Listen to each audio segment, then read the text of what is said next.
Hi friends, welcome to government jobs portal. Okay, so మనకి SSC scientific assistant notification అనేది release అవ్వడం జరిగింది. And దాని మీద ఆల్రెడీ మనం ఒక వీడియో కూడా చేసాం క్లియర్గా ఎక్స్ప్లెయిన్ చేస్తూ. బట్ యాక్చువల్లీ నోటిఫికేషన్ చూసిన ప్రతి ఒక్కరికి ఈ డౌట్ మాత్రం కంపల్సరీగా వచ్చింది, బీటెక్ వాళ్ళు ఎలిజిబుల్లా కాదా. ఓకే, సో మనం మామూలుగా మాట్లాడుకుంటే ఇక్కడ చూడండి, జస్ట్ చూస్తే bachelors degree in science. So science చేసిన వాళ్ళు, బట్ ఫిజిక్స్ అనేది వన్ ఆఫ్ ద సబ్జెక్ట్ కింద కంపల్సరీగా ఉండాలంట.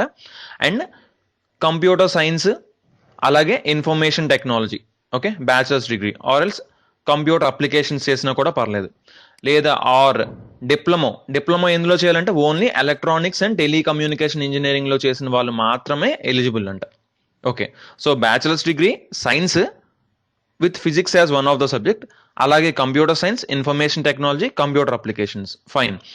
నోట్ 1లో చూస్తే మనకి క్లియర్గా ఏమి ఇచ్చాడంటే 60% మార్క్స్ కావాలి అన్నాడు. ఓకే, సో కంపల్సరీగా డిప్లొమాలో కానీ డిగ్రీలో కానీ కంపల్సరీగా 60% మార్క్స్ రావాలి. ఓకే, సో ఏ క్యాస్ట్ రిజర్వేషన్స్ కూడా లేవన్నమాట దీనిలో.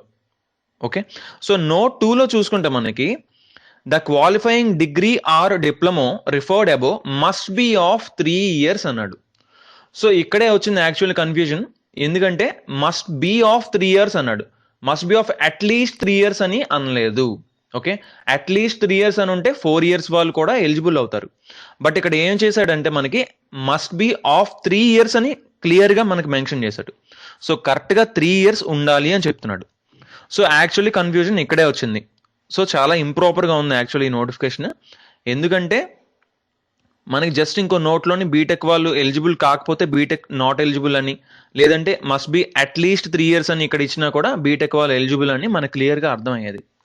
బట్ మన లక్ ఏంటంటే 100 రూపీసే ఫీ అప్లికేషన్ కాబట్టి, ఓకే, సో ఛాన్స్ తీసుకోకుండా ఎవరైతే సీరియస్గా ప్రిపేర్ అయ్యే వాళ్ళు ఉన్నారో, ఓకే, ఎవరైతే సీరియస్గా ప్రిపేర్ అయ్యే వాళ్ళు ఉన్నారో బీటెక్ వాళ్ళు computer science, okay, computer science and information technology, okay, so బీటెక్లోని computer science and information technology వాళ్ళు మాత్రం కంపల్సరీగా మీరు సీరియస్గా ప్రిపేర్ అయ్యే వాళ్ళు ఉంటే మాత్రం 100 రూపీసే ఫీజు కాబట్టి ఛాన్స్ తీసుకోవచ్చు, మీరు అప్లై చేయండి.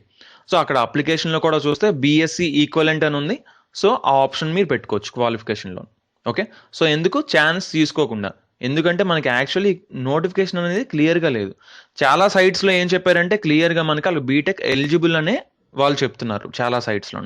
సో ఛాన్స్ ఇవ్వకూడదు కాబట్టి కంపల్సరీగా బీటెక్ వాళ్ళు అప్లై చేయండి, computer science and information technology వాళ్ళు. ఓకే, సో అండ్ ఇంకోటి ఏముంది మనకి ఇంటర్లోని 10+2 ఎగ్జామ్లోనే ఏముండాలంట, కంపల్సరీగా సైన్స్ ఉండాలంట.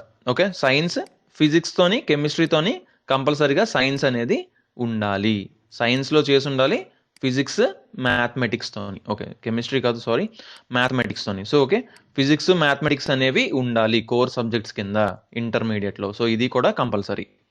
Okay, so okay guys, thanks for watching. తప్పకుండా మా ఛానల్కి సబ్స్క్రైబ్ అవ్వండి అండ్ మీ ఫ్రెండ్స్ అందరికి ఈ వీడియోని షేర్ చేయండి. అండ్ తప్పకుండా మీకు ఎలాంటి డౌట్ ఉన్నా సరే తప్పకుండా కింద కామెంట్ చేయండి. Thanks for watching and bye.